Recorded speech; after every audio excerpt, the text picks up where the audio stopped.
আমি তো এদিক দিয়ে কোপাকুপি নিয়ে ব্যস্ত, রাস্তা পরিষ্কার করতেছি, আর এদিক দিয়ে দেখি যে ঘটনা একটা ঘটে গেছে। ঘটনা হইলো যে হিরো আলমের প্রেমের টানে রিয়ামণি নাকি ছুটে চলে আসছে।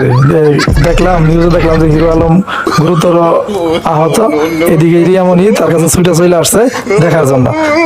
এসে যেভাবে মানে কুলে নিছে, মাথায় নষ্ট। আবার এদিকে হিরো আলম রিয়ামণিকে বলতেছে, রিয়া, ও রিয়া, আমি তোমাকে ছাড়া বাঁচবো না রিয়া। আবার রিয়ামণি এদিকে বলতেছে, হিরো, ও হিরো, হিরো, আমি তোমাকে ছাড়া বাঁচবো না হিরো, সম্পর্কের ভিতরে ভুল বোঝাবুঝি হতেই পারে হিরো। মানে সম্পর্কের ভিতরে ভুল বোঝাবুঝি হতেই পারে হিরো। হিরো তুমি আমাকে ভুল বুঝছো না, আমি তোমাকে ভুল বুঝছিলাম। আমি আবার আমার ফায়দা লুটার জন্য তোমার কাছে ছুটে চলে আসছি হিরো। হিরো তুমি আমাকে ভুল বোঝো না হিরো।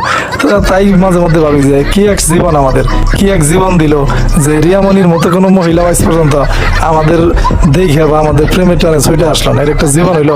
আমার জীবনের চাইতে হিরো আলমের জীবনই অনেক ভালো।